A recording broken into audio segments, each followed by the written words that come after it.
Bueno, por si acaso la hoja de resumen 5, que la tienen en su aula virtual. ¿Sí? Vamos a estudiar los campos escalares.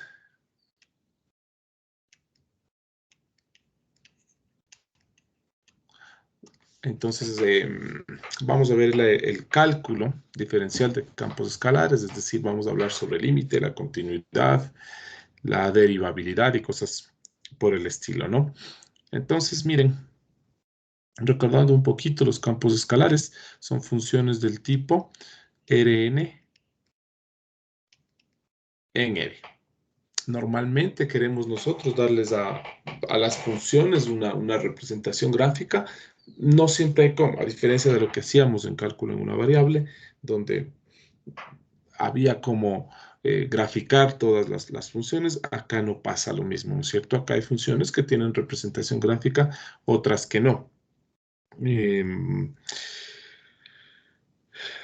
Hay veces que necesitamos hacer una representación, otras que no. Por ejemplo, si tuviéramos de R2 en R, podríamos graficar sí en R3, ¿no es cierto? A partir de R3 en R, ya no, porque necesitaríamos R4 para cualquier gráfico. Ahora, siempre que tengo de R2 en R, ¿tengo que graficar en 3 dimensiones? No. Si este campo representa una superficie, por ejemplo, sí me conviene, ¿no es cierto? Entonces yo digo, claro, acá tengo las preimágenes, acá tengo las imágenes y se me forman tripletas ordenadas y se me forman superficies. ¿Sí? Pero ¿necesito graficar siempre? No, dependiendo la aplicación, ¿no? La temperatura, no me conviene a mí dibujarla así, decir, bueno, en este par ordenado la temperatura es tal. La temperatura es más visible cuando le dibujo como conjuntos de nivel, por ejemplo. Listo, entonces vamos a empezar por el límite. Ahora, miren el límite. Voy a poner la definición, ¿sí? Voy a explicarles un poco de qué se trata. Es decir, voy a sacar la relación con cálculo en una variable. Sin embargo, no vamos a resolver nosotros ejercicios, no vamos a calcular el límite de un campo escalar por esta definición. Por algunos motivos, primero necesitaríamos más tiempo para practicar sobre esto, trabajar sobre esto, tiempo que realmente no hay, ¿sí? Entonces no vamos nosotros a quedarnos en este tema. Sería interesante, sí, es un tema un poquito complejo si nos metemos a calcular el límite con esta definición. Vamos a ver entonces, ¿no? Eh, Pensemos que tenemos un campo escalar, ¿no es cierto? O sea, justamente dado f, un campo escalar que va desde omega. Siempre que me refiero a omega, vamos a pensar en una región de Rn, ¿no? De omega en R,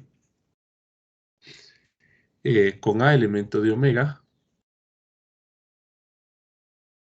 y tienen por ahí un elemento L de los reales, ¿ya? Entonces vamos a decir que L es el límite. Se dice que L es el límite del campo F cuando X tiende a A.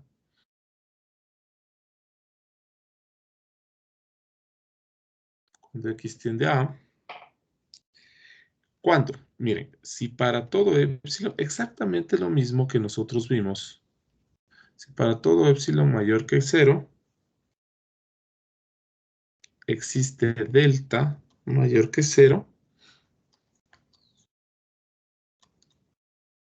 tal que para todo X elemento de omega se cumple ¿qué? Veamos. Luego vamos explicando un poquito esto, ¿no? La distancia entre X y A es mayor que 0 y es menor que delta. Esto implica, ¿sí? que la imagen tiene una distancia L menor a epsilon. Esto se denota. Vamos a hacer el límite cuando X tiende a A de f de X. Listo. Igual a L, ¿no? Igual al límite. Miren ustedes, es la misma definición que habían visto en cálculo en una variable. ¿Y cuál es la idea básicamente de esto? La idea de esto es que me dice, miren, decimos que el límite de f es L cuando siempre que estemos cerca de A, ¿sí? O sea, nos acerquemos a A, tendamos a A, ¿qué es X? X es un elemento del dominio. ¿Qué es X menos A? La norma. Es la distancia entre X y A. Entonces, miren, la distancia entre X y A está dentro, o sea, es menor que delta. Es decir, estoy cerca de A, en un entorno de A, implica que la imagen está en un entorno de L. Veamos esto gráficamente, cuál es la idea.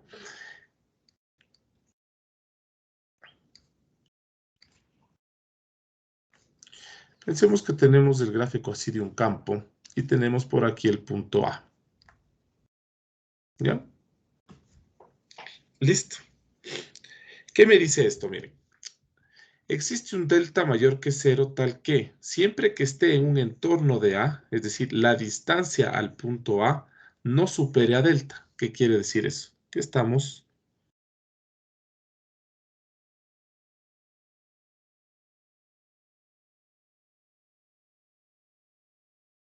Esto sería delta, ¿no es cierto?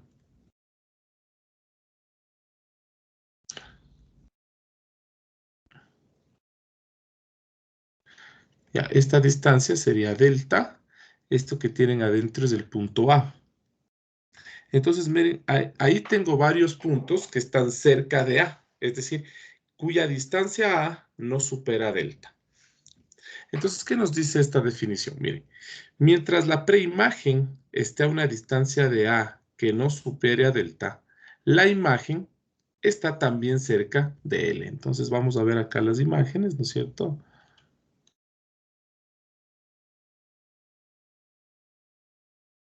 ¿Ya? Y miren ustedes que todas las imágenes están cerca de un punto o de un límite L. Miren ustedes que A es un vector, es un punto de dos componentes, mientras que L es un escalar. ¿Ya? Y aquí tienen ustedes epsilon hacia un lado y epsilon, es decir, tienen aquí L, y acá tienen epsilon y acá tienen epsilon.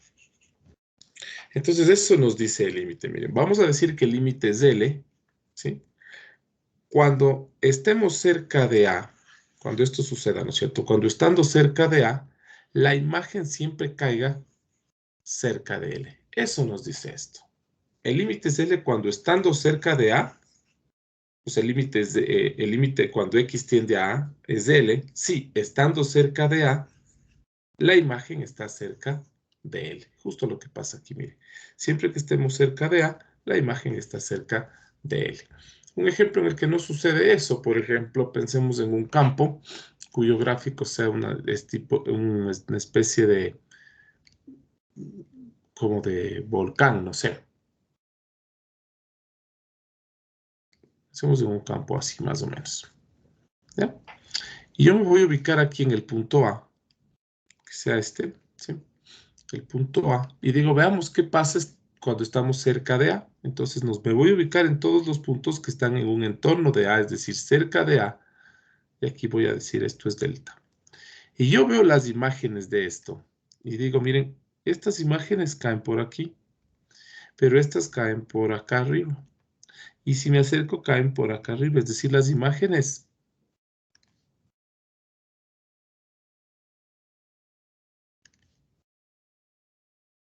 unas caen por aquí, otras caen por acá, otras caen por acá.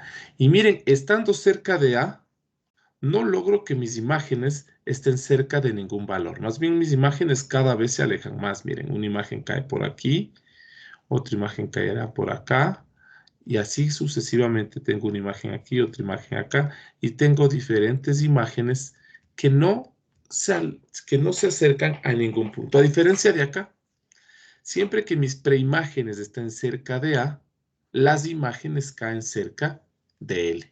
En cambio acá, cuando mis imágenes están cerca de A, o las preimágenes, perdón, están cerca de A, las imágenes, miren acá, no logran acercarse a ningún valor. Entonces acá decimos que el límite es L, acá decimos que el límite no existe, ¿sí? Eso es lo que nos dice la definición de límite. Podemos, insisto, ¿no? Podemos decir que el límite es L, ¿cuándo?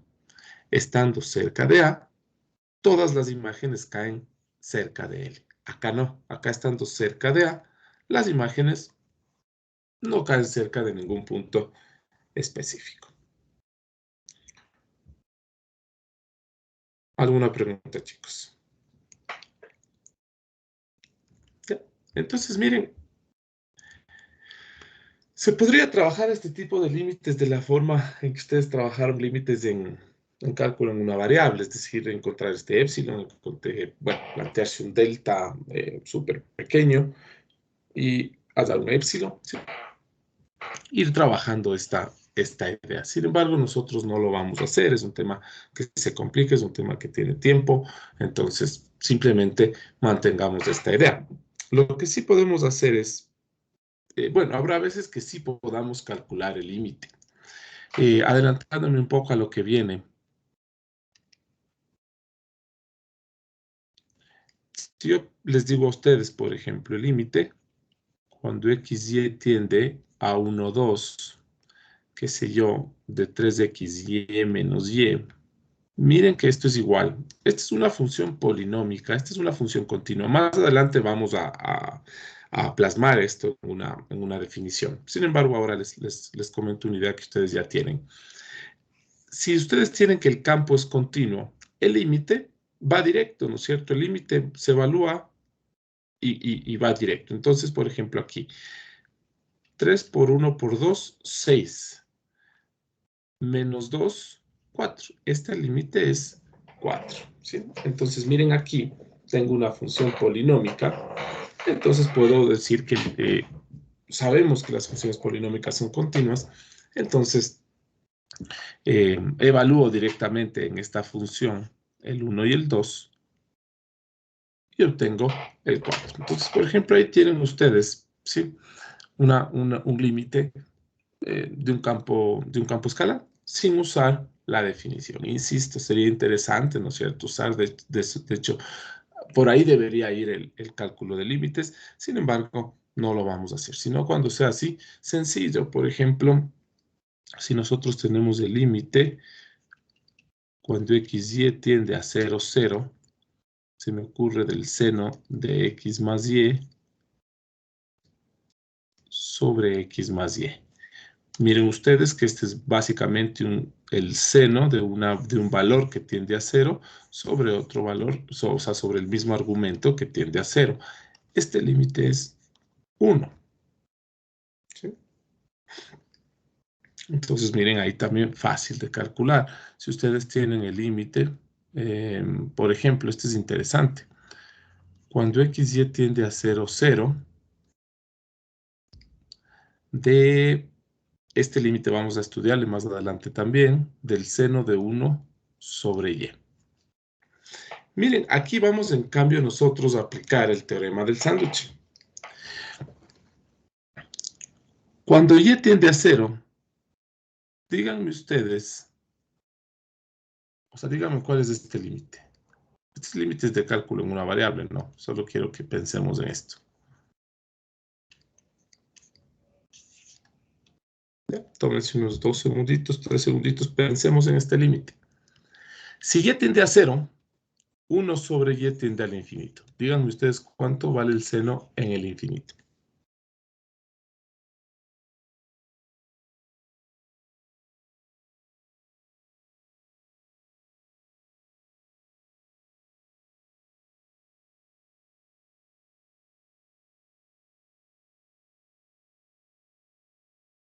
¿Qué se les ocurre? ¿Cuánto vale el seno? Este es límite de cálculo en una variable.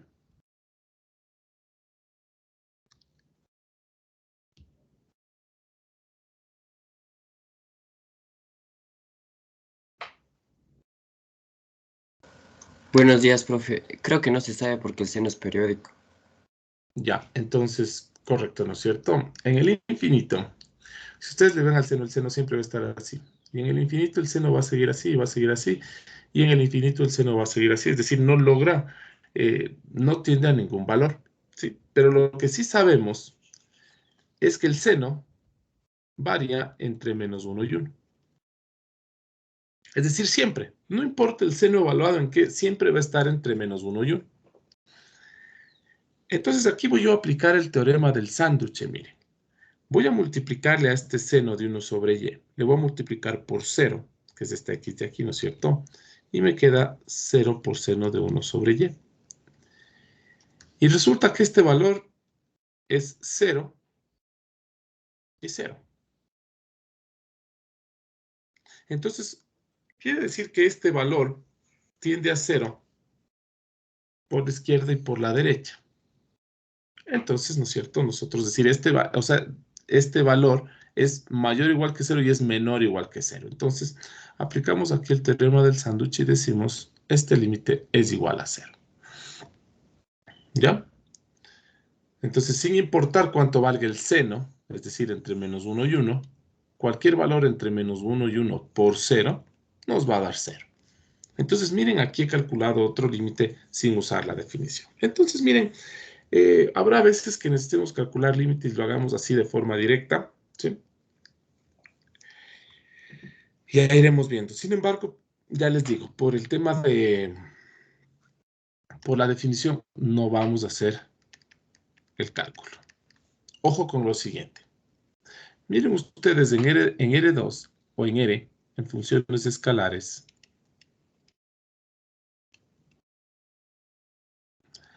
de la forma f de R en R, cuando hablamos de límite,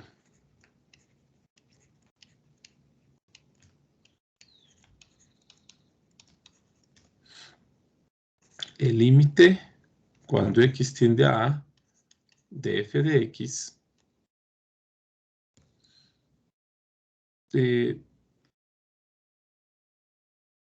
sabemos, ¿no es cierto?, que nos podemos acercar a, sabemos que nos podemos acercar a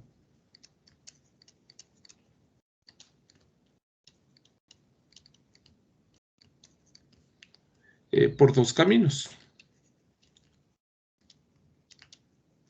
Entonces, estamos hablando de funciones escalares y nosotros tenemos lo siguiente. Aquí tenemos el dominio, ¿no? Que son los reales. Y aquí tenemos el punto A. Entonces, cuando en los reales yo les digo a ustedes, nos acercamos a, nosotros podemos decir, nos podemos acercar a por la izquierda o nos podemos acercar a por la derecha.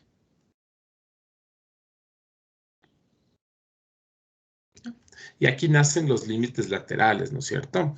Entonces, pero recuerden, no es lo mismo hablar del límite que de los límites laterales. Lo que sí podríamos decir es que para el límite de f cuando x tiende a A, se puede asociar dos límites laterales. Es decir, le puedo asociar el límite cuando me acerco a por la izquierda y el límite cuando me acerco a por la derecha.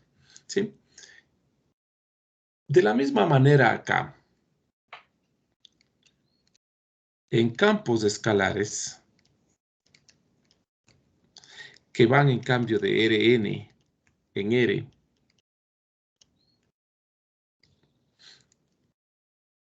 nos podemos acercar a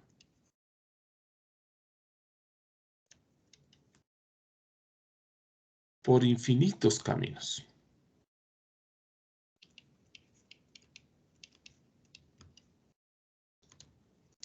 ¿Ya? Que sería acá, ¿no es cierto? Miren, acá aquí estoy trabajando de R2 en R.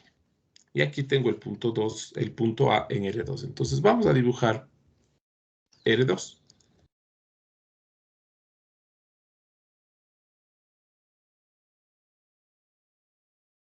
Aquí tenemos nosotros R2. Y por acá tenemos nosotros el punto A. Entonces, ¿de cuántas formas? Miren, acá me puedo acercar a A por la izquierda y por la derecha. Alguien me dirá, ¿me puedo acercar por acá arriba? No, pues, porque estamos solamente hablando de los reales. Es decir, olvídense de todo lo demás. Lo único que existe aquí es esta recta roja. Acá sí existe el plano. ¿De cuántas formas me puedo acercar a este? Miren, alguien podría acercarse de esta manera así. Alguien podría acercarse de esta manera así. Alguien podría acercarse también por acá. ¿Sí? Podríamos acercarnos, miren, por un camino así. Podríamos acercarnos por un camino así. Infinitos caminos nos pueden llevar al punto A.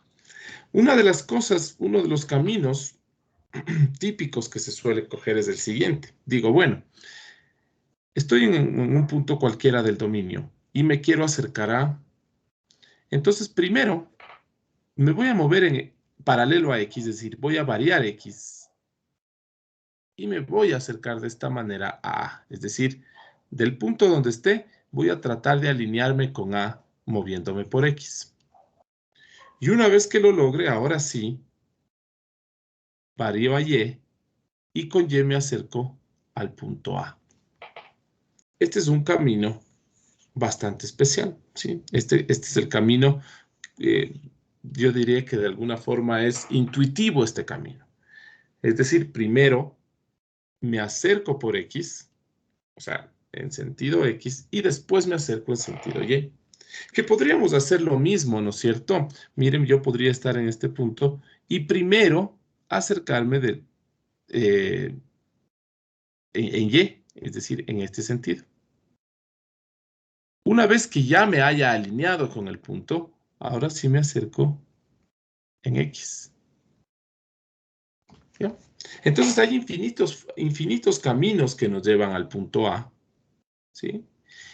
Y de esos infinitos caminos que sí vamos a estudiarlos, los primeros que voy a estudiar son estos dos caminos verdes. Es decir, acercarme por X y una vez que esté alineado, entonces ahora sí me acerco por Y. En cambio acá primero me acerco moviéndome en Y y después ya me acerco, una vez que estoy alineado, moviéndome por X. Estos dos caminos verdes de los que acabo de hablar se llaman límites iterados. De nuevo, una idea que les quiero dejar ahí. No es lo mismo hablar de un límite por cualquiera de estos caminos que hablar de límite. Como acá no es lo mismo decir el límite de f cuando x tiende a que decir el límite lateral o los dos límites laterales. El límite cuando x tiende a por la izquierda no es el mismo que el límite, o sea, no me refiero en valor, ¿no? Me refiero en definición que cuando x tiende a. Voy a borrar esto para que no quede ahí la duda. Pero esto me refiero en definición, ¿sí? Este límite tiene una definición, este límite tiene otra definición. ¿Que están asociados? Sí, obviamente, estamos hablando del punto A. Pero que tienen la misma definición, no. Y de ahí sí, obviamente están asociados, qué sé yo, si este límite lateral no existe, el límite no existe, si el límite existe, los límites laterales son iguales, obviamente tienen relación, pero ¿es la misma definición? No. Lo mismo acá. El límite en A no es el mismo, no tiene la misma definición que el límite por este camino, o por este, o por este, o por estos caminos verdes. No, el límite por estos caminos tiene otra definición que el límite en A. Vamos a ver los límites iterados. Vamos a calcular un par de límites iterados, que son estos caminos verdes, o sea, el límite por estos caminos verdes. Y después vamos a encontrar la relación entre los límites iterados y el límite. Por ahora, solamente estudiamos los límites iterados. Veamos. Antes de eso, bueno, después de esto voy a plasmar una idea que ustedes ya saben. Si el límite existe, es único, ¿no es cierto? Eso debemos saber, que es la unicidad del límite. Veamos entonces el límite iterado. Vamos a trabajar directamente en R2. Y ustedes podrán después proyectar esto R3, R4 y así sucesivamente. En R2, pensemos que se tiene un campo escalar en R2, más o menos como el que dibuja acá arriba, ¿no es cierto? Miren, así, ¿no es cierto? Tienen preimágenes en R2 y las imágenes están en este tercer eje que es en R. Entonces va de R2 en R. Y obviamente, ¿dónde está el punto al cual nos vamos a acercar a la preimagen? Está en R2, que sería justamente esto, ¿no? Ya. Entonces, los límites iterados. Vamos a ver, en R2 tenemos un campo F que va de R2 en R con A, un elemento de omega. Vamos a decir, los límites iterados del campo escalar son los límites iterados del campo escalar F en A son. Entonces, miren ustedes, vamos a decir.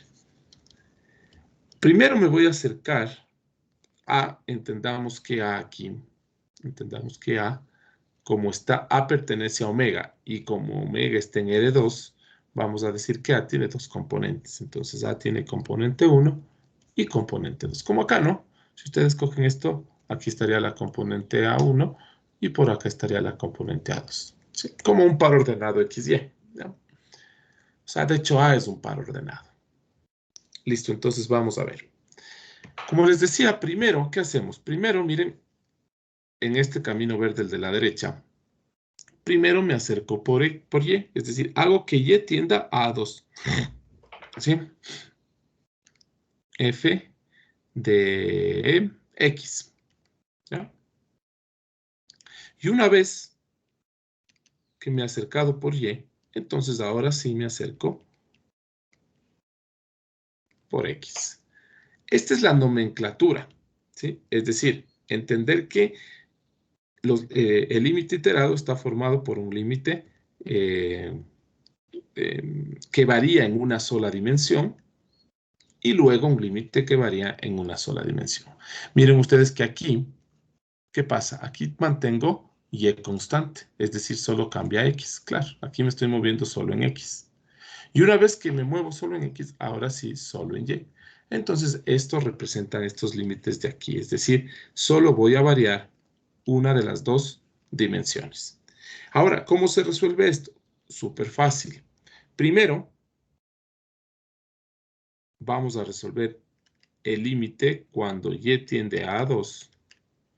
Y una vez que hayamos resuelto este límite, ahora sí calculamos el límite cuando X tiende a 1. Ese es un límite iterado en R2. Y el otro límite iterado será cuando primero me acerco por X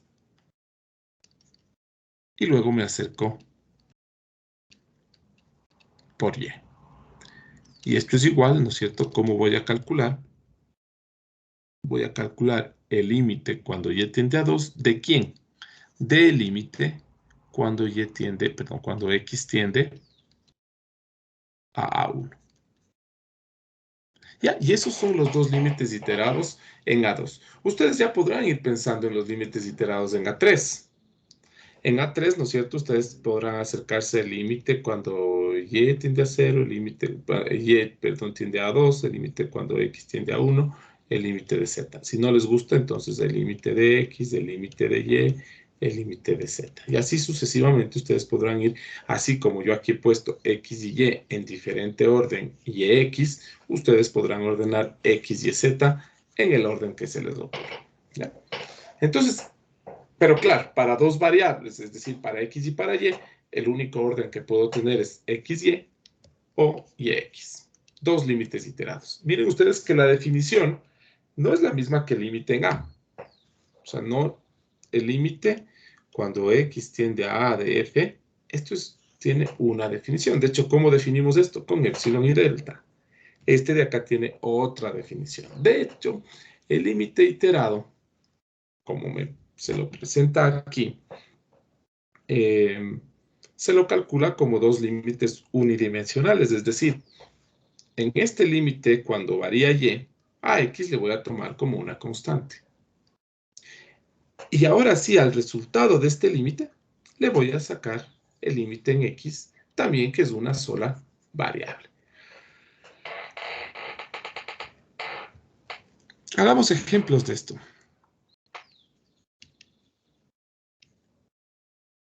¿Ya? Entonces, miren, insistiendo un poco, ¿no es cierto? El límite de un campo debería calcularse por la definición. No lo vamos a hacer, vamos a calcularlo cuando sea fácil hacerlo. Ahora, el límite iterado tiene otra definición, es decir, es el límite en un punto por un camino específico. Frente a ustedes tienen una definición diferente. Los límites iterados se calculan como límites unidimensionales, ¿ya? Pero sí están relacionados. ¿Sí? Obviamente están relacionados porque es el límite de un campo en un punto. ¿sí? Una de las cosas que quiero aquí, antes de hacer el ejemplo, justamente ahora que estoy hablando de cuántas variables tiene un límite. Ojo con lo siguiente.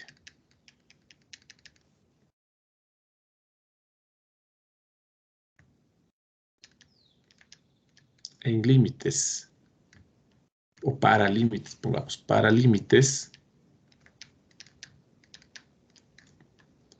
en Rn no se puede aplicar L'Hopital. En límites iterados sí se puede aplicar L'Hopital. ¿Por qué? Porque este límite depende de una sola variable, es decir, este límite está en una sola dimensión. Después que resuelve este límite y vaya a resolver el de acá afuera, también se puede aplicar L'Hopital. ¿Por qué? Porque el límite está en una sola dimensión. ¿Sí? Ojo con eso.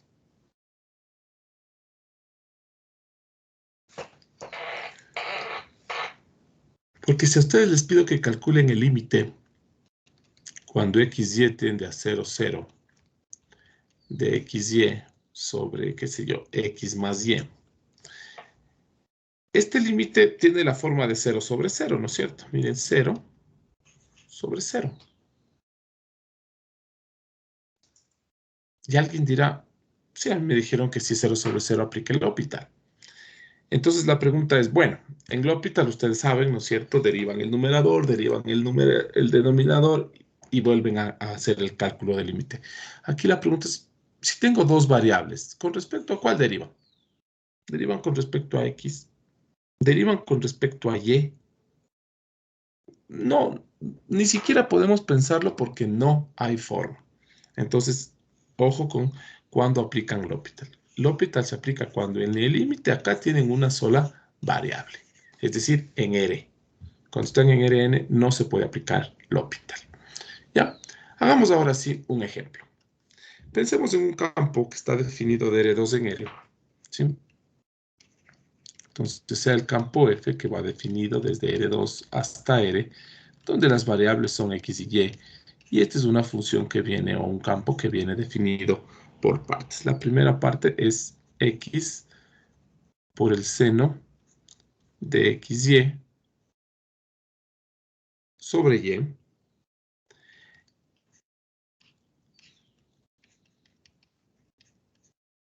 Esto para pares ordenados cuya componente Y es 0. Y vamos a poner aquí X más 1 cuando Y sea distinto de 0. Vamos a calcular el límite cuando X tiende a 1, el límite cuando Y tiende a 0 del campo que depende de X y de Y. ¿Ya? Este es un límite iterado. ¿Ya? Resolvamos, calculemos este límite. Entonces yo digo, bueno, para esto primerito voy a calcular este límite. Y digo, calculamos el límite cuando X tiende a 1, pero ¿de quién? Primero calculamos el límite cuando cuando Y tiende a 0 de f de x, y. Listo. Entonces, claro, aquí está el límite como definición, ¿no es cierto? Acá es como lo vamos a resolver. Es decir, primero esta parte de aquí.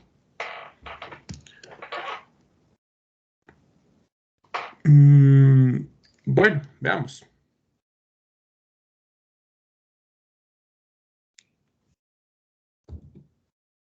Inge, disculpe, arriba no sería un y diferente de 0. Ay, perdón. Correcto. Ahí estamos bien, ¿sí? Gracias. Entonces, miren aquí. Vamos a determinar el límite cuando y tiende a 0. Pero aquí tengo dos definiciones para f. ¿Cuál de las dos cogemos? ¿La primera o la segunda? ¿Dónde vamos a calcular el límite cuando y tiende a cero? ¿En la primera o en la segunda definición de ese campo? En la primera. En la primera, correcto. ¿Por qué? Porque y tiende a cero.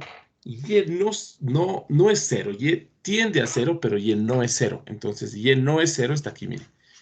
Ahora, determinar, y aquí voy a aumentar algo, para x distinto de 1. ¿Por qué indico que voy a trabajar para x distinto de 1? Por este motivo de aquí. Porque por lo mismo, x se acerca a 1, pero x no es 1. ¿Ya? Entonces, este trabajo hacemos para x distinto de 1. Entonces, voy a calcular primero este límite que está aquí encerrado en un paréntesis. Entonces digo, para x distinto de 1, porque me acerco al 1, pero no llego al 1, calculo el límite cuando tiendo a 0, cuando y tiende a 0 de esta parte de aquí. ¿Por qué? Porque aquí y se acerca a 0, pero no es 0. Entonces me queda x por el seno de xy sobre y. X es una constante. Si no les gusta esa constante ahí, entonces hagan el límite de A seno de AY sobre Y. Porque X siempre le pensamos como una variable. No, vamos a pensar a X como una constante. ¿Ya? Entonces, miren, este es un límite de cálculo. Bueno, límite de una variable. Límite que deben haber hecho en cálculo en una variable. Este límite, en términos generales, les va a quedar en función de X. Algo aquí de X. Y una vez que calculemos eso, lo que está aquí adentro, que nos va a quedar en X, ahora sí le aplicamos el límite en X. ¿Cuánto es este límite?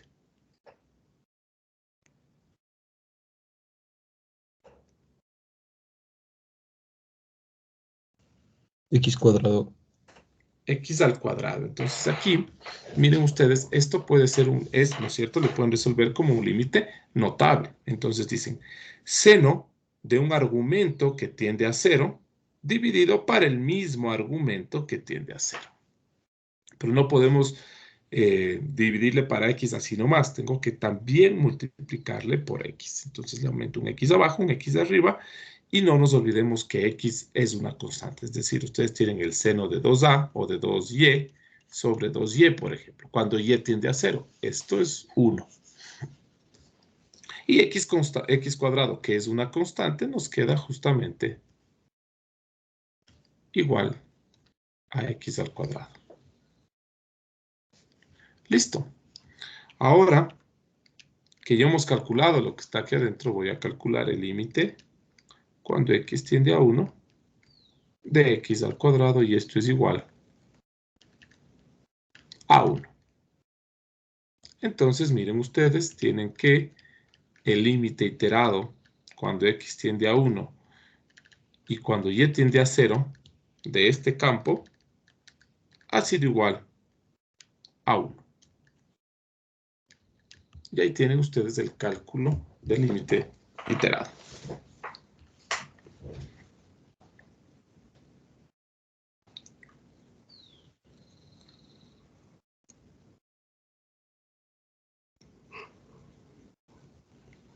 Copien, por favor, y seguimos.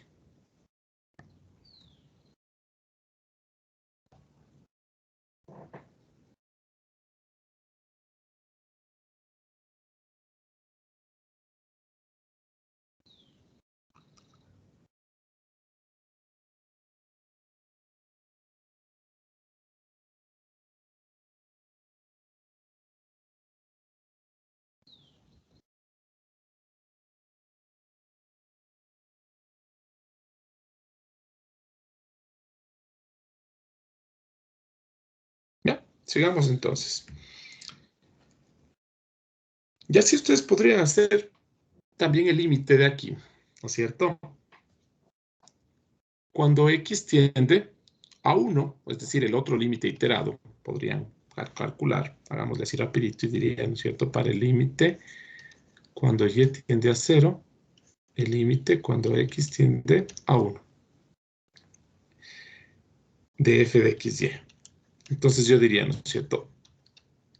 para y distinto de 0. ¿Por qué? Porque y se acerca a 0, pero no tiende a 0. Es decir, otra vez estoy acá y me queda el límite cuando x tiende a 1, ¿de quién? De x, el seno de xy sobre y. Y miren ustedes que si x tiende a 1, esto se hace 1, esto se hace el seno de y nos queda el seno de y sobre y. Y finalmente, ¿no es cierto? El límite cuando y tiende a 0 del seno de y sobre y es igual a 1. Este es el otro límite iterado. Coincidencia, nada más. Pueden escribir por ahí que esto es una coincidencia que los dos hayan salido lo mismo.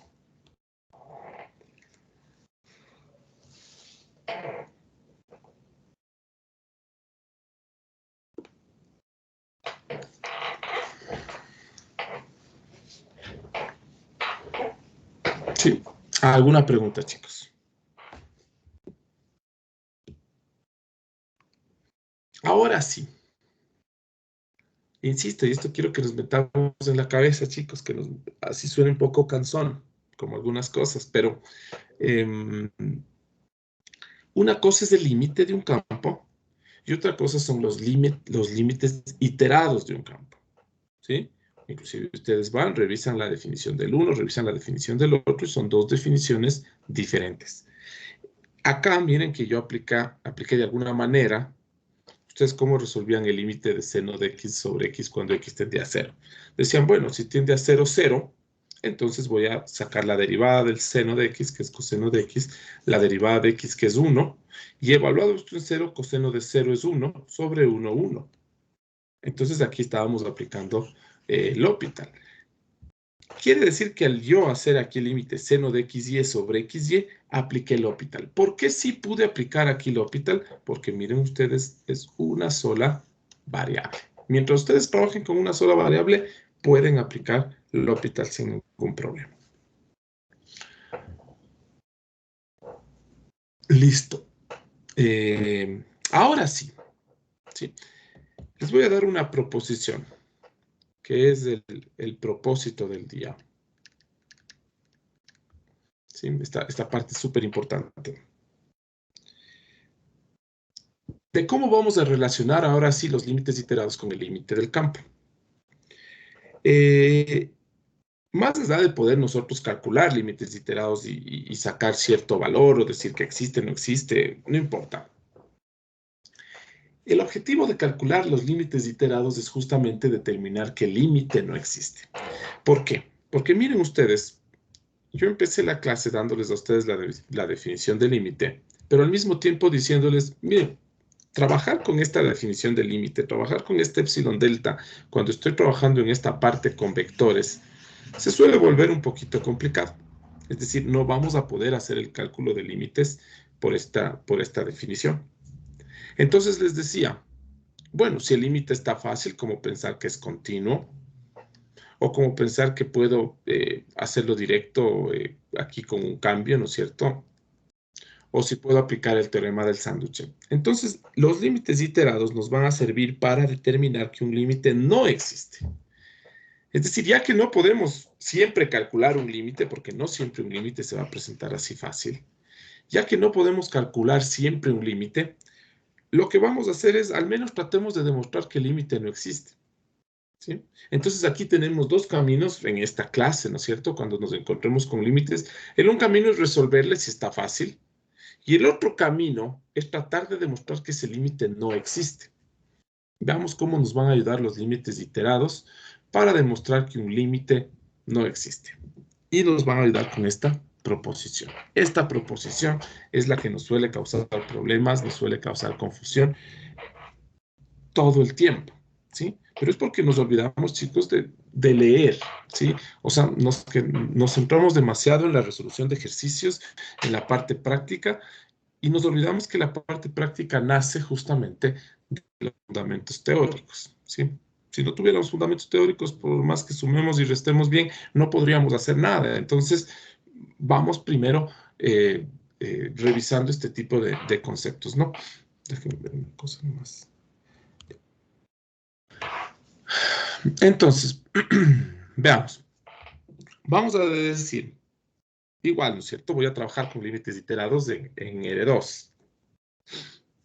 Entonces voy a decir CAF, un campo que va desde omega, que esté en R2, hasta R.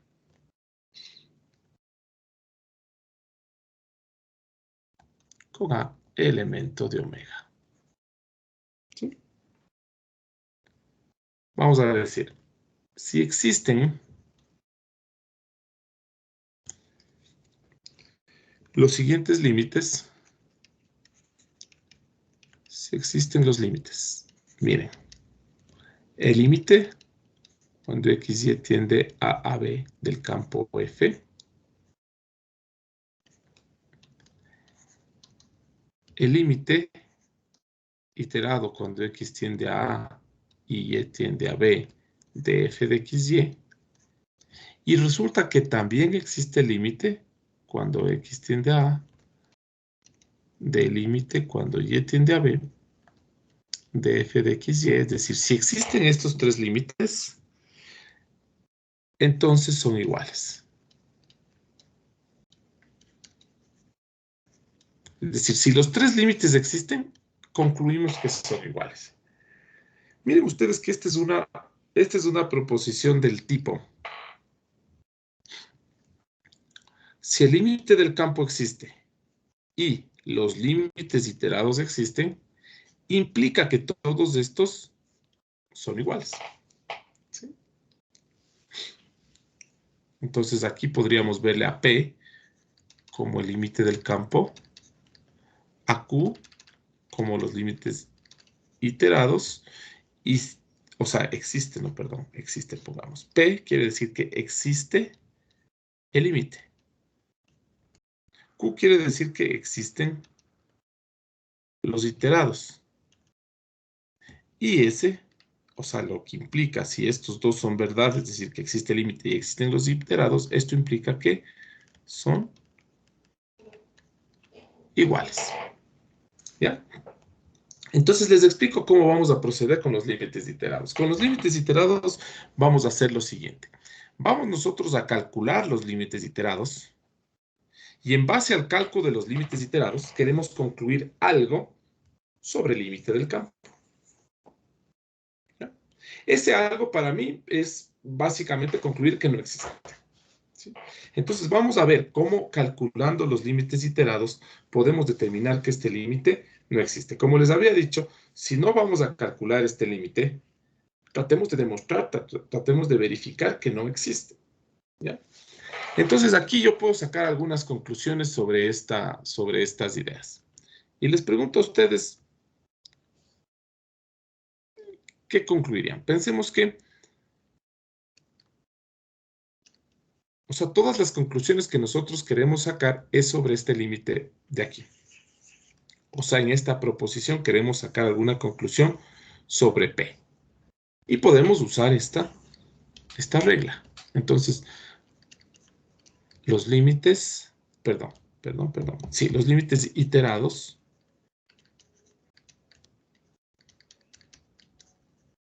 existen y son iguales. Es decir, los límites son iguales. Es decir, tengo S. En esta proposición de aquí, si ustedes tienen S, o sea, S, ¿qué pueden decir sobre P teniendo S? O podrían pensar en esto. P implica Q. Si tienen Q, ¿qué pueden decir sobre P?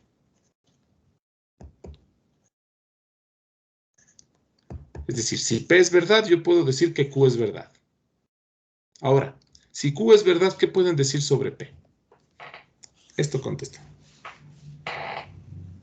Si P es verdad, implica que Q es verdad. ¿Qué pasa si yo sé que Q es verdad? ¿Qué puedo decir sobre P? No puedo concluir nada. ¿Puede ser verdadero o falso? Puede ser verdadero o falso, ¿correcto? O por ahí también me dijeron, no puedo decir nada, ¿sí? Entonces, si P es verdad, yo puedo decir que Q es verdad. Pero si yo solo tengo la información de que Q es verdad, yo sobre P no puedo decir nada. Eso quiere decir que P podría ser verdadero o podría ser falso. Aquí está pasando exactamente lo mismo. Los límites iterados existen y son iguales. Es decir, que tengo la información de que S es verdad. Con S, ¿qué puedo decir sobre el lado de acá? Nada. Entonces aquí no se puede concluir nada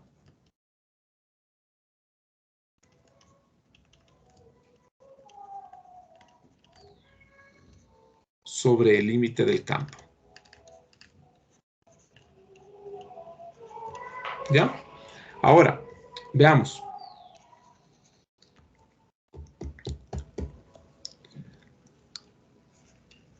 Uno, este es un poquito más de trabajo. Más bien, pensemos en este. Los límites iterados existen y son diferentes, es decir, y no son iguales. No son iguales. Ahora tienen no son iguales, es decir, tienen no S o S negativo. Con S negativo, ¿qué pueden concluir sobre este lado de acá? Nada. ¿Ya? ¿Quién opina algo diferente? P, si P es verdad, Q es verdad. Si tienen no Q, ¿qué implica no Q? No P. No P, correcto. Entonces, si en este caso tienen no S, ¿qué implica no S? No S implica que este lado de acá es falso. ¿Sí? Es decir, si este lado es verdad, este lado es verdad. Si este lado derecho es falso, implica que el lado izquierdo es falso. Entonces, los límites iterados existen y no son iguales. Es decir, que aquí tengo no S. Esto implica que P y Q es falso. Pero miren ustedes, que yo estoy diciendo los límites iterados existen. Es decir, que Q sí es verdadero.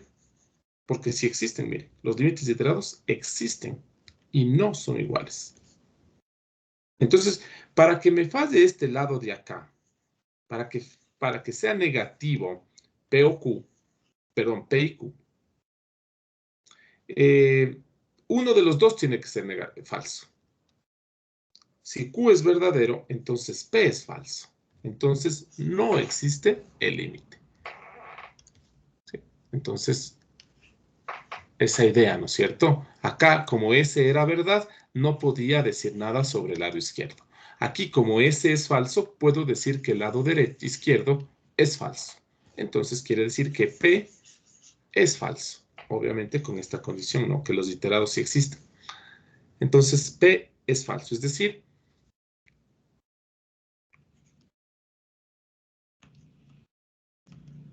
el límite del campo no existe.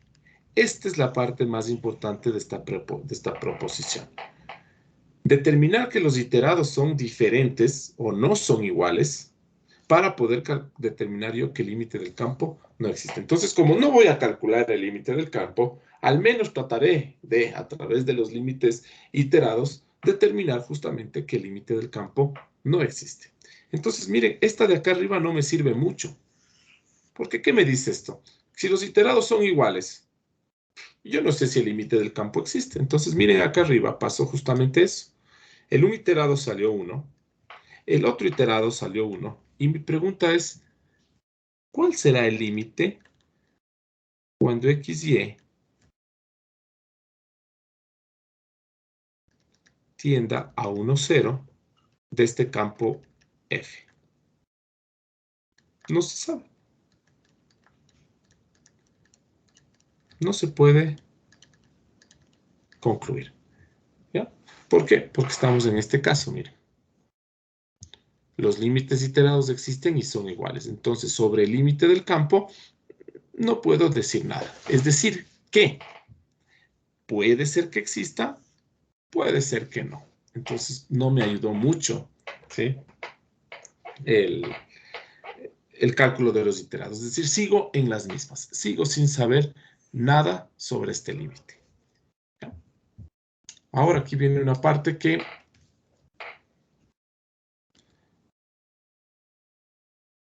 uno o los dos límites iterados no existen. Uno o dos límites iterados no existen. Es decir, que aquí tengo no Q. Es decir, que tengo negado esta parte.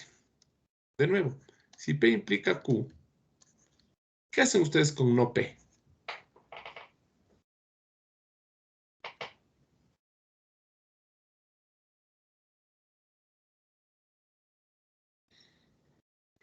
Q. No P, Q, no. P implica Q. ¿Qué implica no P?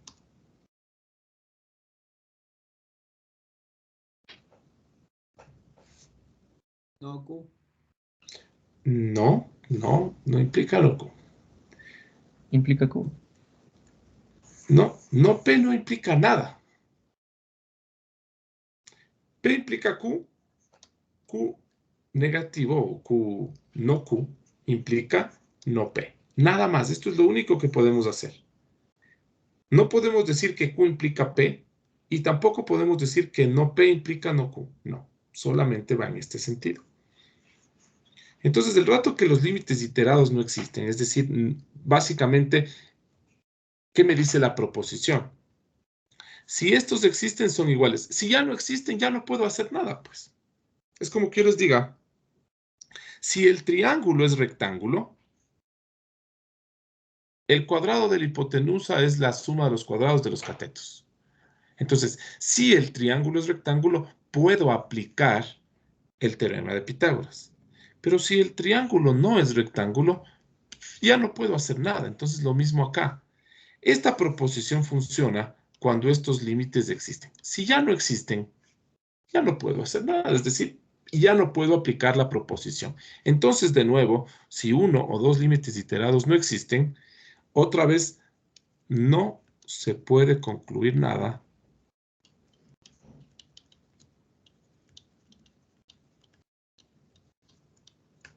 sobre el límite del campo. Entonces, básicamente, de estas tres opciones, o sea, si yo calculo los iterados, son dos iterados, ¿no es cierto? ¿Cuáles son las opciones? Que sean iguales, que sean diferentes o que no existan. Estas son las tres opciones. Si son iguales, sigo sin saber nada acerca de este. Si no existen, sigo sin saber nada acerca de este. Pero si son diferentes, ahí sí puedo calcular, determinar que este límite no existe. Entonces, de hecho, de estas tres, la que más nos sirve es justamente esta. Entonces, miren, una de las cosas que ustedes deberían tener ahí en su cabeza, así súper presente, súper grabado ahí, es que ustedes no van a calcular el límite con los límites iterados. Es decir, si por ahí ustedes calculan límites iterados y dicen, ah, entonces el límite del campo es 1, como acá arriba, por ejemplo, ustedes calculan, esto les suele pasar y eso, miren, les aconsejo y tengan ustedes presente ahí. Calculan el un límite iterado y les sale 1. Calculan el otro límite iterado y les sale 1. ¿Qué creen que pasa? Ustedes se ven tentados a decir, no, pues si el un límite iterado es 1 y el otro también es 1, de ley el límite es 1. Eso no es verdad. ¿Sí? ¿Qué nos está diciendo esto? Si los límites son iguales, no se puede concluir nada. ¿Cuál es la otra conclusión? La segunda, el límite del campo no existe. Y la tercera, otra vez, no se puede concluir nada. Es decir, que a través de los límites iterados yo puedo llegar a dos conclusiones. La primera, sigo sin saber nada sobre el límite. Y la segunda es que el límite no existe. Pero miren que en ningún rato hemos llegado a la conclusión, el límite tiene el mismo valor que los límites iterados. ¿sí? Obviamente, si existen todos, sí, pero los límites iterados no me permiten saber si el límite existe. Ese es el problema. Si los límites iterados me permitirían concluir que el límite existe, ahí sí podría determinar el valor. Pero los iterados solo me sirven para decir no existe o sigo sin saber nada, ¿sí? Hagamos ejemplos sobre esto.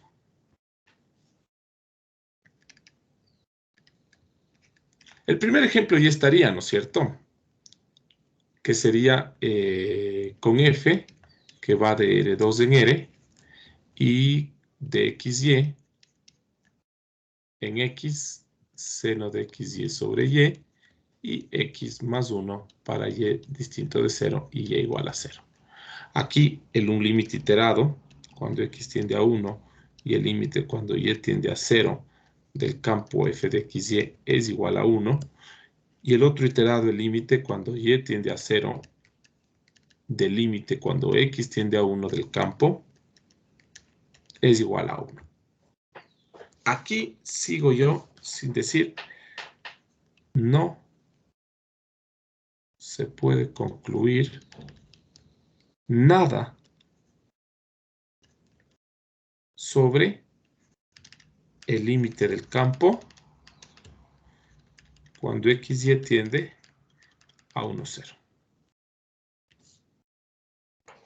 Entonces, este ejemplo debería quedarnos ahí grabado, no necesariamente los datos, no F exactamente. Pero miren, este es un ejemplo en el que, sí, los dos límites iterados son iguales, pero no puedo concluir nada sobre este límite. Es decir, puede ser que exista, ¿sí? Pero puede ser que no exista. Entonces, eso quiere decir que no puedo concluir. O sea, puede ser que sí, puede ser que no. ¿Qué es esa conclusión? Sigo sin saber.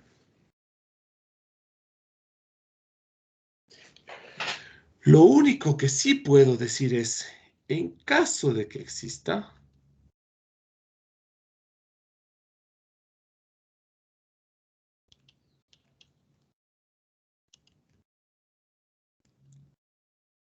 será 1. ¿Por qué? Por la unicidad del límite, ¿cierto? Que eso no les escribí. El límite, si existe, es único. Entonces, si el límite existiría, obligatoriamente tendrá que ser único, y ese único quiere decir que es 1. Pero insisto, ojo con esto de aquí, en caso de que exista. No estoy diciendo que es 1. Estoy diciendo, verá, no sé si existe, tampoco sé si sí existe. Pero si existe, ese límite vale 1. Pero sigo sin saber si sí o si no.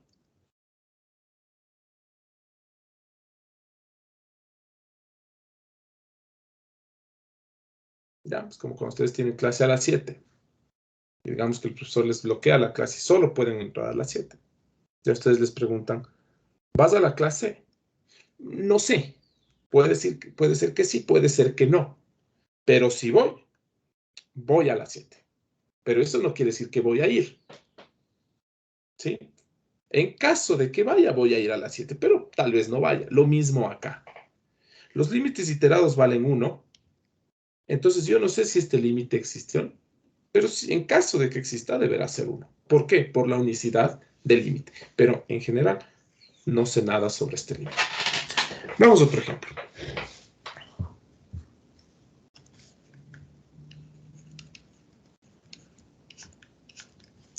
Vamos a trabajar con el siguiente campo. Vamos a ver, determinar los iterados, o sea, los límites iterados, ¿no? Del campo F que va de R2 en R, o más bien de omega, de R2 en R, que depende de XY y que es X más Y sobre X menos Y.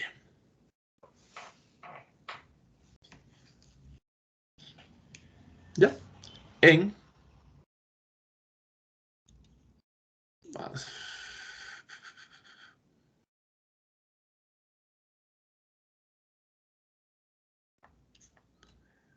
en 0, menos 1.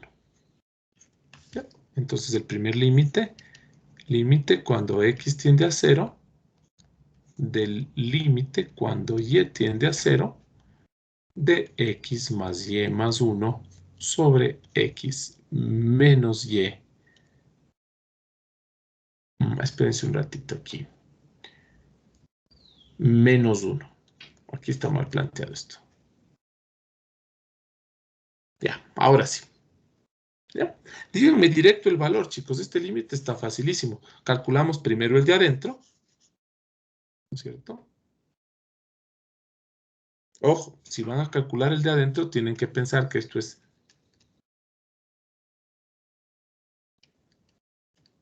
para x distinto de 0. Ahora sí pueden calcular el límite de adentro. Este límite le calculan en una sola dimensión, es decir, con una sola variable y, ¿sí? Entendiendo que x es una constante, pero que esa constante puede ser cualquier valor excepto el 0. ¿Ya? ¿Cuánto vale este límite? ¿Cuánto vale el límite de adentro primero? Ay, perdón. X tiende a menos 1. Yo sigo otra cosa. Ahora sí, ¿cuánto vale el límite de adentro?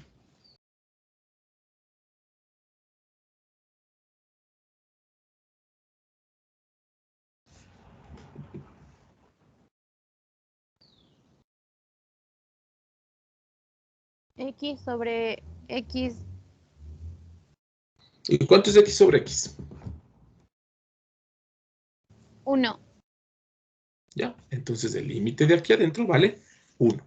Miren ustedes, si y vale menos 1 más 1, 0, nos queda x, más 1 menos 1 nos queda x, x sobre x es 1. ¿Por qué x sobre x es 1? Porque miren que x es distinto de 0. Entonces es 1. ¿Ya? Es decir, no tengo indeterminación ahí. ¿Sí? Tengo un valor sobre el mismo, es decir, una constante para la misma constante 1. Entonces todo este límite es 1. Y nos quedaría el límite cuando x tiende a 0 de 1. ¿Cuánto es ese límite? 1.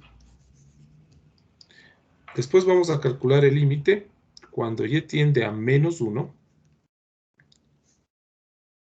Del límite cuando x tiende a 0 de x más y menos 1 más 1 sobre x menos y menos 1. Entonces este límite de adentro van ustedes a calcular para y distinto de menos 1. ¿Por qué? Porque y se aproxima al menos 1, pero no llega al menos 1. ¿Ya? Ahora sí, ¿cuánto vale todo este límite?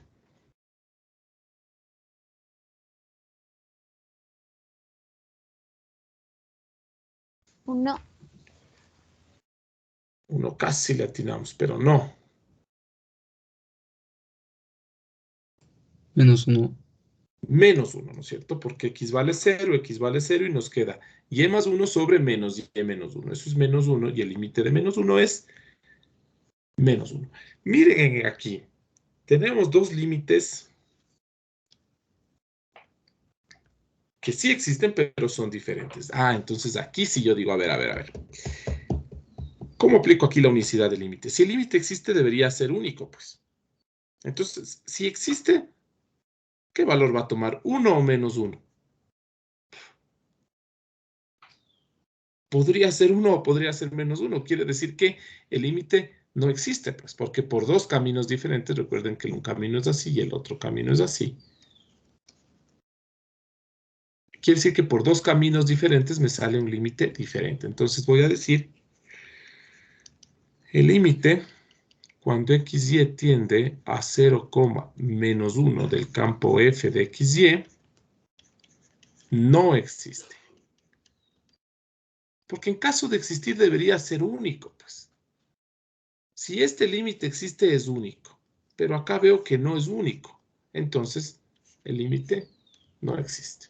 Así como en este ejemplo, nos deben servir los límites iterados. Para nada más. Si nos salen iguales, no nos apresuramos y decimos, bueno, no sé. Me lavo las manos, no sé nada sobre el límite. Acá sí, acá directo. Sale diferente, pero yo sé que el límite, una de las máximas, de las cosas más importantes del límite es entender que es único. Entonces, en este caso, yo no sé si el límite va a ser 1 o menos 1. No puede tener dos valores. Conclusión, no existe. Y hagamos un ejemplo más. El alumno aplica esta idea bastante bien. La idea que no aplicamos bien es esta de acá arriba. No sé por qué, a pesar de que les repito y les repito y les repito, y por eso lo sigo haciendo. Llegan a una evaluación, les salen los dos límites iterados 1 y se ven tentados y sucumben a la tentación y dicen, entonces este límite de ley es 1. No. ¿Sí? Acá entonces el límite, aquí sí, no existe. Otra de las tentaciones del estudiante es que uno de los iterados no exista. Y dice, a ver, si el iterado no existe, ni fregando el límite existe. Esta es otra de las cosas que solemos vernos tentados a decir. Pero no es así. ¿Qué pasa si uno de los iterados no existe? Vamos a volver a concluir que el límite del campo, no podemos decir nada sobre él. Veamos. Ahora sí vamos a trabajar con esto. Determinar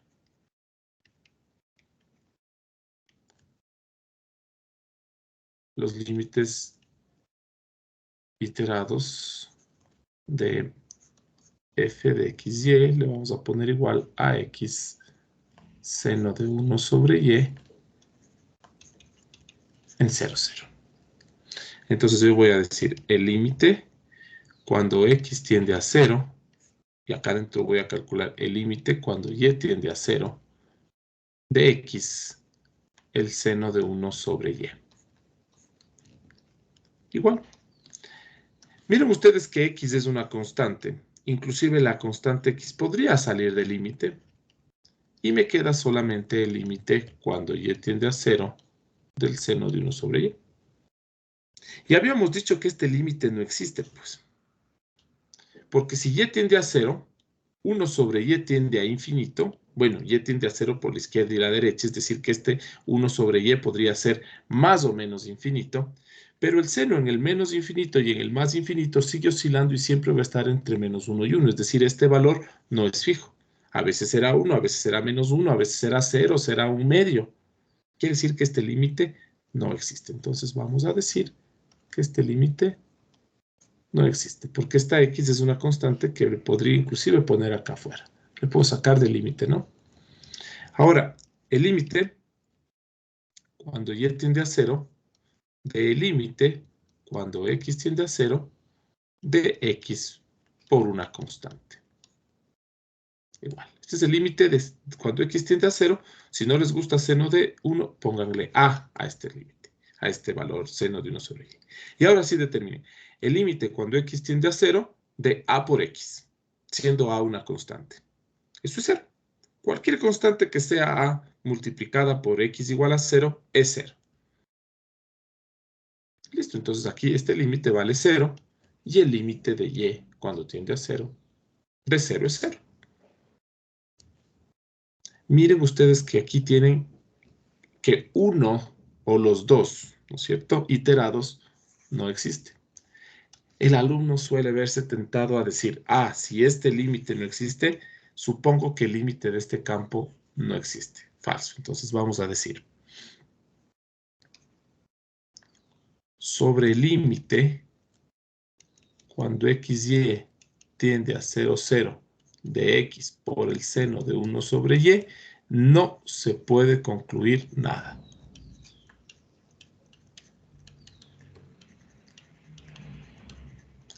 Lo único que yo sí podría decir aquí es que en caso de existir deberá ser 0. Entonces, otra vez aquí lo que yo puedo decir, en caso de existir, será 0.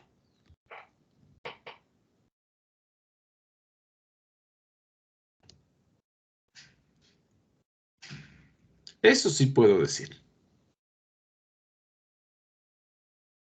Entonces, el un iterado no existe, el otro es 0. no puedo decir nada sobre la existencia de este límite, es decir, puede que exista, pueda que no, pero en caso de que exista, es 0. Ahora sí, en este ejemplo sí puedo decir, por el teorema del sándwich,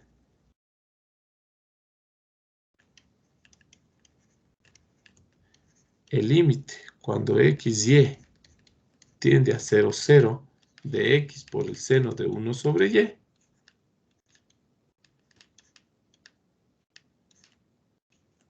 es 0. Entonces, miren aquí, este es un ejemplo bastante interesante porque a pesar de que un iterado no existe, resulta que el límite del campo sí existe. Entonces, este ejemplo debería quitarnos esa idea o esa tentación que tenemos que, el iterado no existe, entonces ni fregando el límite del campo existe. Aquí está un ejemplo claro que el iterado no existe, pero el campo sí. Habrá otros ejemplos, ¿sí? Que, en donde el iterado no exista y el límite del campo tampoco exista.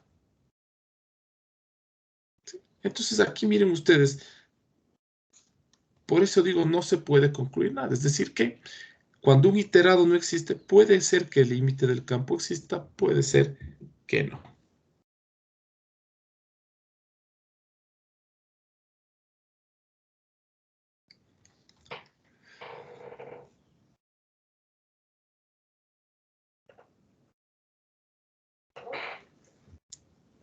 Preguntas, chicos.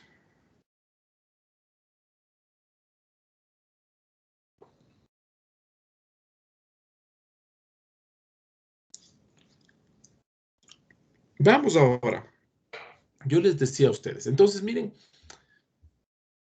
recapitulando esto, ¿no es cierto?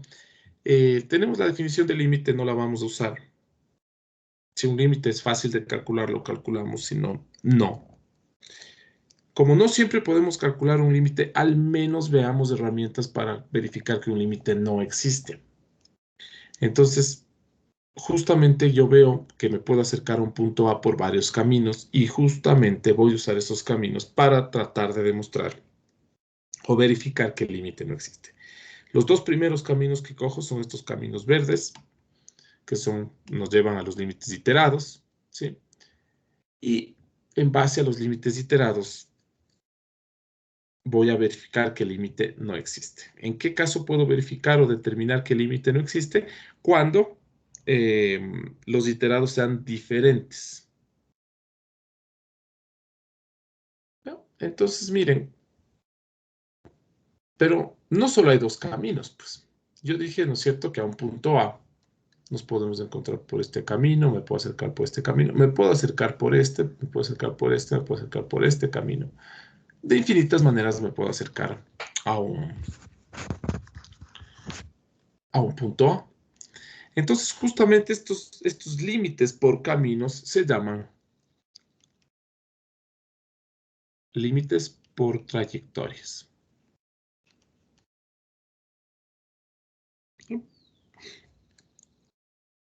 Voy primero a definir esto.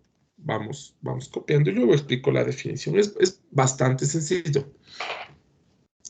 Digo, sea F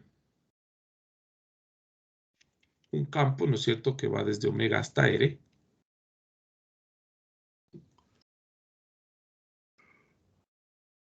A un elemento de omega. Y vamos a pensar en una trayectoria que va desde los reales hasta Rn. ¿Sí? Ya van a ver por qué tiene que ser Rn. Tal que existe un único T sub 0, tal que si a alfa le evaluamos en ese T sub 0, justamente llegamos al punto A. Entonces, ahora sí. El límite de F en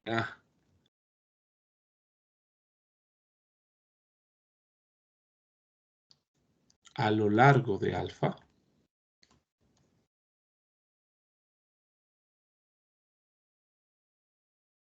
es, vamos a calcular así, el límite de f compuesto por alfa cuando t tiende a t sub 0 si el límite existe. Miren, aquí vamos a llegar a un límite de una sola variable. ¿Puedo aplicar aquí el L'Hopital? Claro, porque tengo una sola variable. Ya. Copio, por favor, esos unos 20 segunditos y hago un ejemplo y con eso vamos a terminar la clase de ahora. Los límites por trayectorias también nos van a servir para verificar o determinar que el límite del campo no existe. Eso vamos a ver la siguiente clase. Por ahora solo voy a terminar con un par de ejemplos de límites por trayectorias. Aparte de eso que les voy a explicar la definición.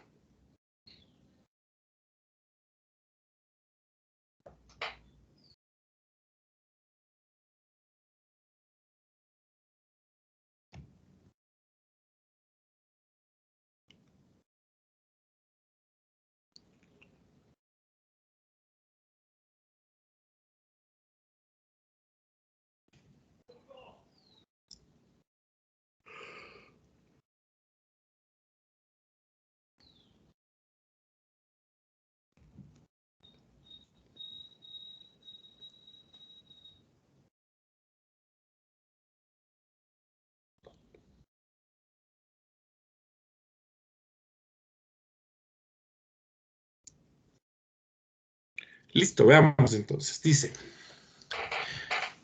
¿qué es lo que tenemos? Vean. Tengo un campo que va de Rn en R. Entonces pensemos que tengo un campo que va de R2 en R. Ya, este es un campo F. Ustedes le pueden ver con un gráfico así, ¿no? Es decir, a cada par ordenado le corresponde cierta altura, ¿sí? O cierta imagen real, y entre los tres forman tripletas ordenadas, y así tengo puntos en R3. Por otro lado, miren, ustedes voy a tener un intervalo I, ¿ya? Una trayectoria alfa que acaba de escribir esa trayectoria alfa un camino. Entonces, hasta ahí, miren, ¿qué tengo? Tengo un campo F, una trayectoria alfa. Tengo un punto A que está en omega. Es decir, está por aquí. Este es el punto A. Pero también me dice que existe un único T sub 0. Miren, a este T sub 0. El rato que ustedes a este T sub 0 le evalúan en alfa, ¿qué tienen al otro lado? Alfa de T sub 0. Y justamente ese quieren que sea el punto A.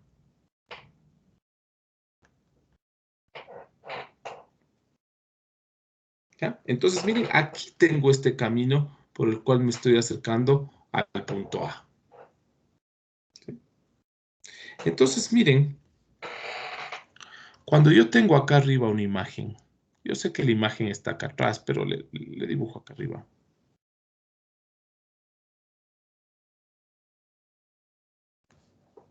¿Sí? Yo quiero ver cómo varía este campo F. Pero no cómo varía este campo por acá arriba, o por acá abajo, o por acá, no.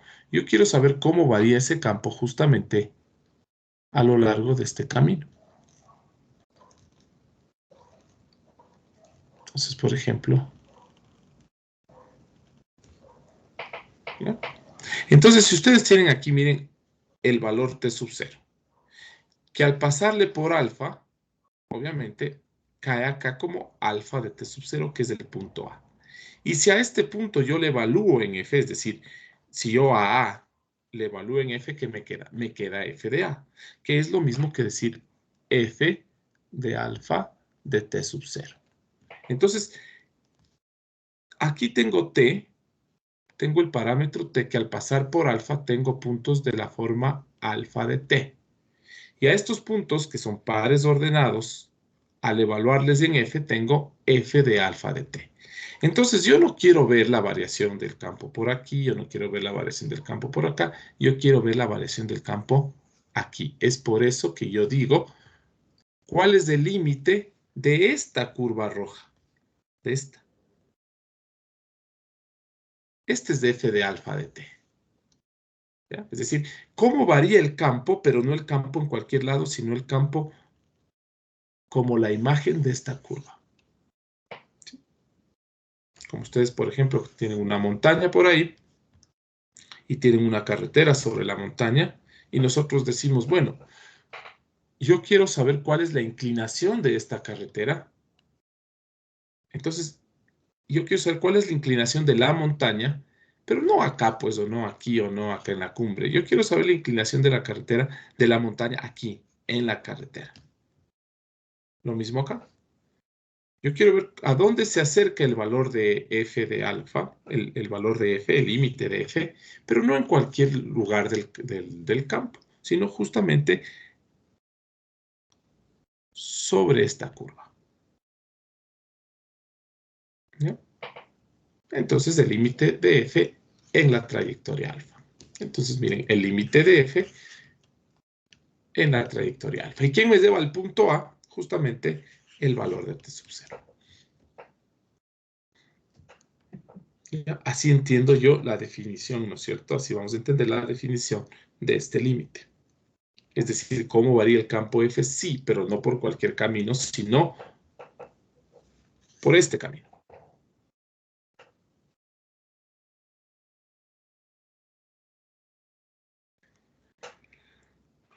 Listo, vamos a hacer un ejemplo.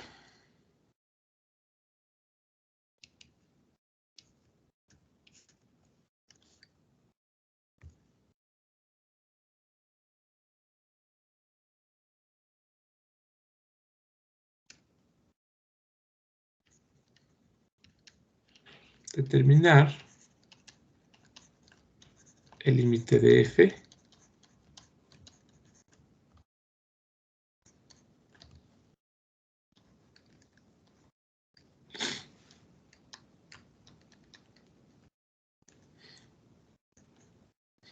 qué sé yo, x más 2y sobre x menos 4y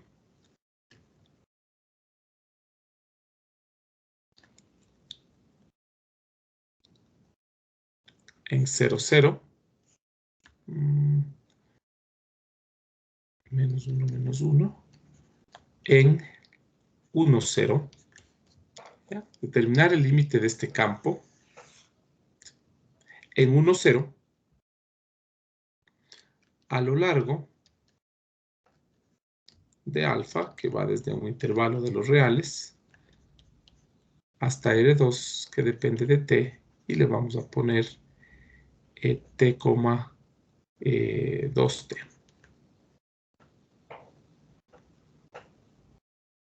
Espérense un ratito, déjenme pensar.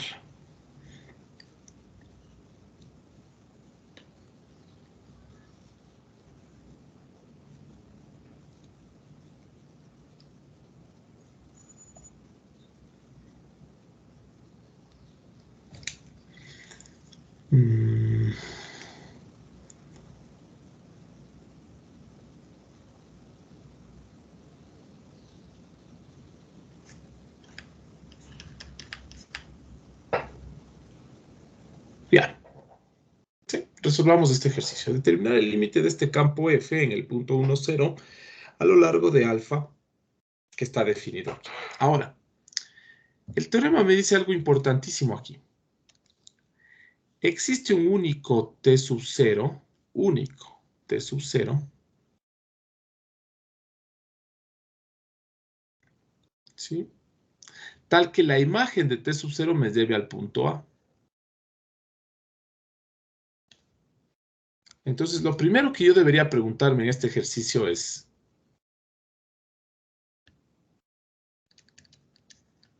¿existe t sub 0 tal que si a alfa le evaluamos en t sub 0,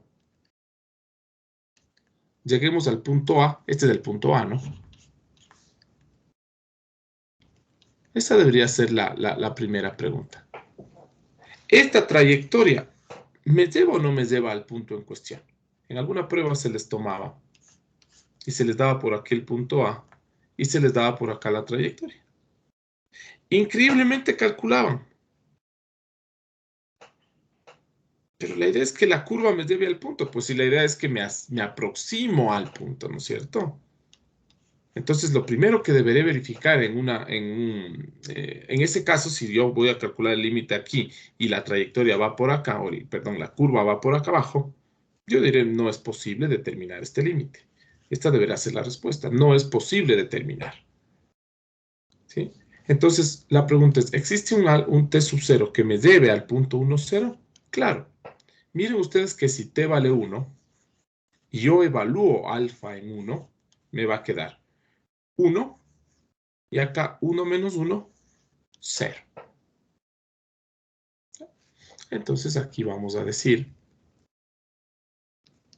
t sub 0 igual a 1. B. Ahora sí, como ya tengo t sub 0, voy a hacer la composición de f con alfa. Veamos. F compuesto por alfa de t es igual. Miren, aquí tengo yo dos componentes t y t menos 1. Y aquí tengo dos componentes x y y. Entonces yo voy a evaluar f en alfa de t. Entonces en lugar de x voy a utilizar t y en lugar de y voy a utilizar t menos 1. Veamos cómo nos va. En lugar de xt más 2 veces y, que sería t menos 1 y menos 1. Sobre t otra vez x menos 4 veces t menos 1 menos 1 de nuevo. Y ahí está la composición. Miren, en lugar de xt, porque es la primera componente, y en lugar de la segunda componente, utilizo la segunda componente. T más 2, T menos 4. Esto me va a quedar igual a T más 2T, ¿no es cierto? 3T. 3T. 2 por menos 1, menos 2. Y menos 1, menos 3. Y acá abajo me queda T menos 4T menos 3T. Y aquí me queda, miren, menos 4 por menos 1 me queda 4. Y 4 menos 1 me queda más 3. ¿Sí? Miren ustedes que esto es igual a menos 1.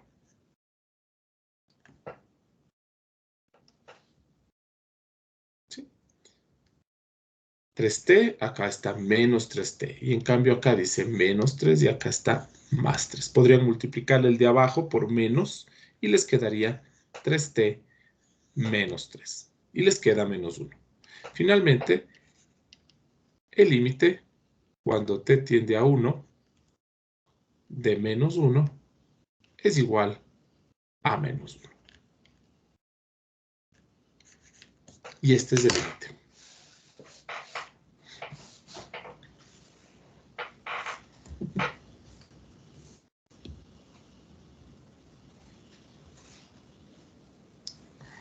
¿Sí? Listo, veamos otro ejemplo y con eso vamos terminando la clase.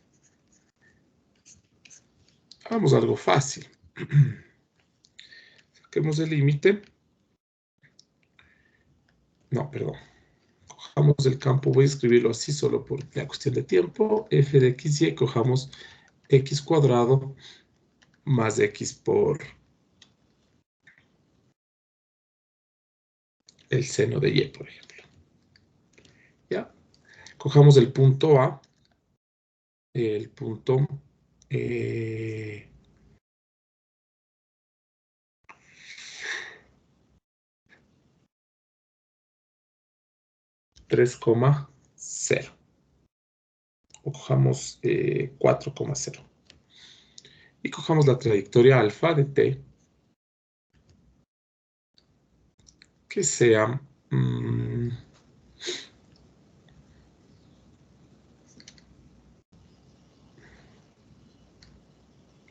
t al cubo, o más bien t cuadrado, t menos 2. ¿Ya? Este límite este es un ejemplo bastante sencillo, solo quiero que vean más o menos el procedimiento, ¿no? Primero, voy a decir, notemos que alfa evaluado en 2 es igual a 4,0. Pregunta, ¿habrá otro valor que nos lleve a 4,0? Claro, miren, si fuera menos 2, aquí me llevaría también a 4, pero acá no. ¿Ya? Entonces ahí, medio salvados. Únicamente el 2 hace que esto se haga 0. Entonces, esta es la única preimagen del 4,0. Porque eso nos dice el teorema. Debe haber un único t sub 0. Porque el límite es cuando t tiende a t sub 0. ¿Qué tal si habrían dos valores que nos lleven al punto 4,0?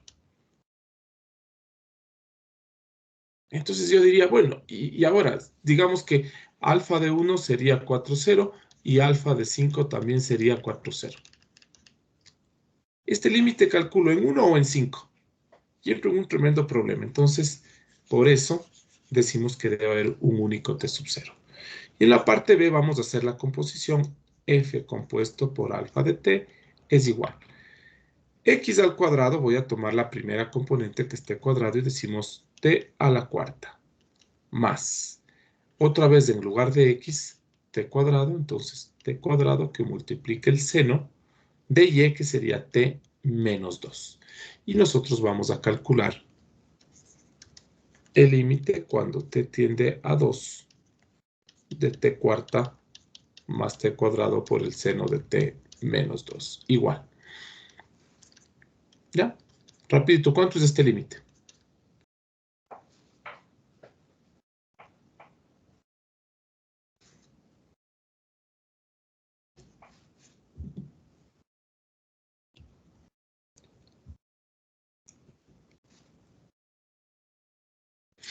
A ver, chicos, ¿cuánto vale este límite? 16. 16. ¿Ya? Claro, esta es una función polinómica, es continua, esto es polinómico, es continua, la función seno y coseno son continuos, todo esto es continuo, entonces simplemente evaluamos. 2 menos 2, 0, o sea, 0 y seno de 0, 0, y solamente nos queda 2 a la cuarta, que es 16. Listo. La próxima clase voy a abordar el tema de cómo voy a usar estos límites por trayectorias. Igual, no para calcular el límite, sino por el contrario. Voy a usar estos límites por trayectorias para demostrar que el límite no existe. Asimismo, como con los iterados demostré que el límite no existe, o caso contrario no concluía nada, lo mismo voy a hacer con límites por trayectorias. Voy a tratar de demostrar que el límite del campo no existe. Caso contrario, no puedo concluir nada, pero voy a ser molestoso con eso. Ni los límites iterados ni los límites por trayectorias nos permiten calcular el límite del campo, ¿sí? Nos permiten o concluir que no existe o simplemente seguir en las mismas y no concluir nada. Listo, chicos. Eso sería todo por hoy. No sé si alguien tiene alguna pregunta. Sobre el examen del primer bimestre, vamos a conversar la siguiente semana, ¿sí?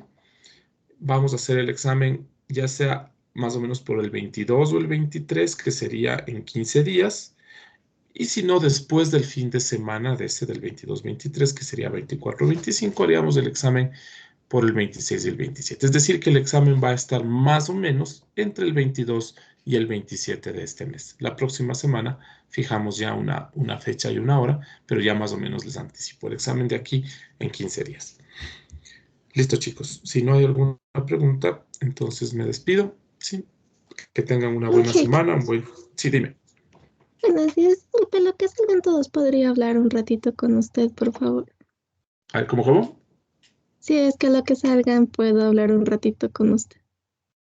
Claro, no hay problema. Más bien ya me escribes y ya hablamos por un chat personal si necesitas conversar, ¿ya? Ya, gracias. Ok, no sé si alguien más tiene alguna cosa. Bueno, si no hay nada, chicos, nos vemos la próxima semana. Que tengan un buen fin de semana, ¿sí? Y estamos conversando. Chao, chao. Hasta luego, profesor. Chao, gracias a ustedes. Hasta luego, profe, muchas Gracias.